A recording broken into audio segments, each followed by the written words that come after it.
Hello, my name is Charles Crawford, and I'm proud to say that I am the first cousin of William Harris Crawford, 5 generations removed.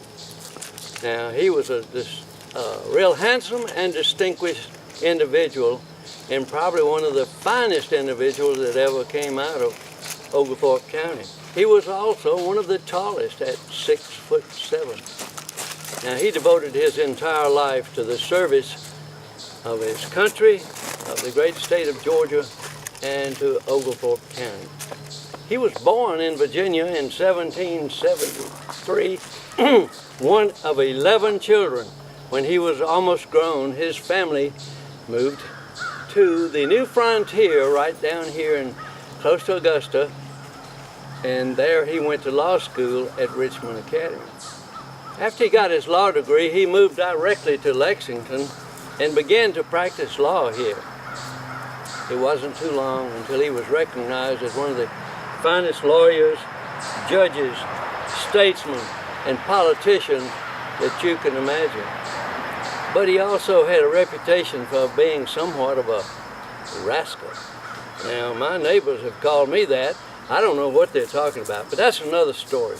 And this reputation got him into a heap of trouble. And I'll tell you about that trouble right now. You think politics are bad now with slander and character assassination. Well, it was also true back then. But let me tell you, friend, it could be cruel then and also deadly. They settled a lot of their differences with duels, with pistols, such as this one right here. Now, this is actually the pistol that my great-granddaddy used in the War of Northern Aggression. I don't know how many Yankees he killed, but quite obviously it was not enough. Oh, that was not in the script, pardon me.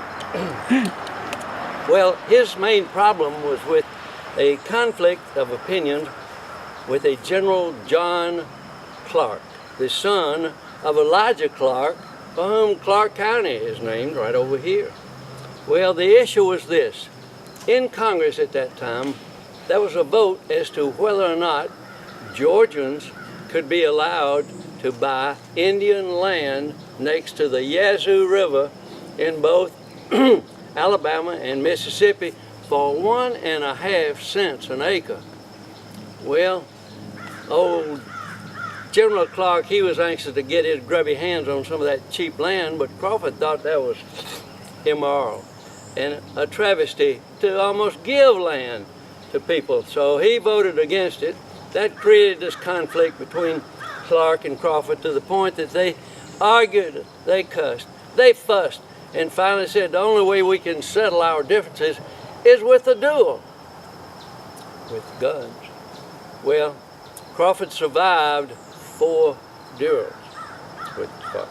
But the first duel, Clark hired a stand-in for him, the coward, and Crawford got lucky and killed his adversary with his second shot. And that worked out pretty good. But there was not too much damage now on the second and third duel, but on the 4th duel, Clark got lucky and he shattered Crawford's wrist. Well, Crawford decided he'd had enough of this foolishness, and he wanted to distance himself from Clark also, so he went directly to Washington. And there he was appointed to the Senate to replace the resignation of Abraham Baldwin, for whom Abac College is named down in Tifton. You probably know about that. So he served in the Senate for a short while, and then the president then, James Madison, appointed him as ambassador to France. Now, this was during Napoleon's reign, and the story goes that when he went over, he and Napoleon got to be such fast friends that Napoleon told somebody that he was the only guy that he respected enough to bow down to. Well, that may be hearsay, but we do know this as a fact. In Crawford's honor, Napoleon sent a cherry tree from France over here to Oglethorpe County and was planted here.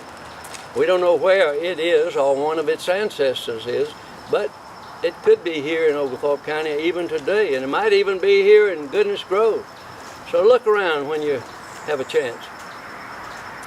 Now, while he was in France, he also became a fast friend of a Major General Lafayette, one of Napoleon's generals.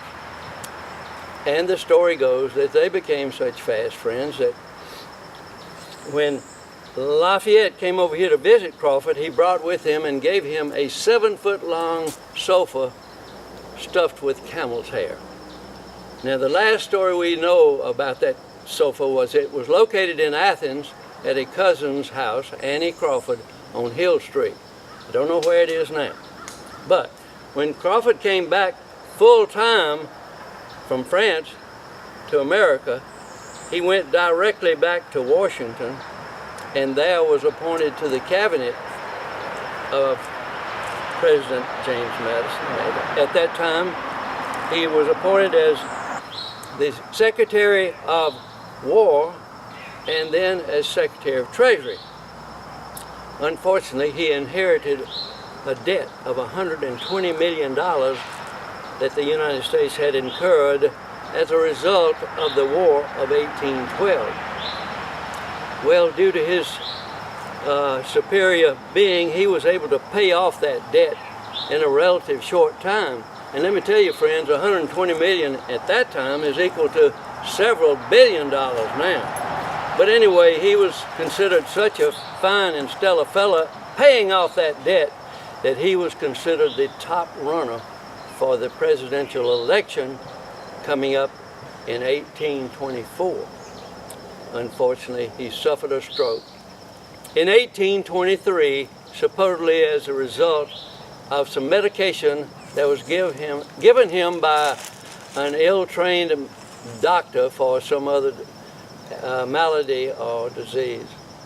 Well, he never fully recovered from that stroke, but he did recover enough to come on back to his beloved county and finish the rest of his life right here in Oglethorpe County as a Superior Court judge, living with his family at Woodlawn, it was named then, just west of Crawford, where his gravesite is located today.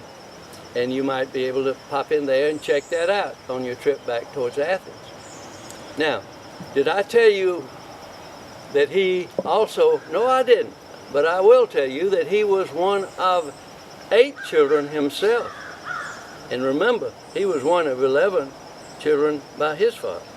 Well, this tells you that the Crawfords were quite active, as I mentioned, in politics. Now, as you leave here to go to your next legend, check out your little brown bag, and in there you will see some fractional banknotes that were issued in Crawford's honor 40 years after his death. These fractional banknotes were issued in lieu of coins because there wasn't any metal after the War of Northern Aggression. Now, you can take these fractional banknotes and use them to make purchases here at Goodness Grove and in beautiful downtown Lexington at the shops there, hopefully for fractional prices. So thank you for your very kind attention.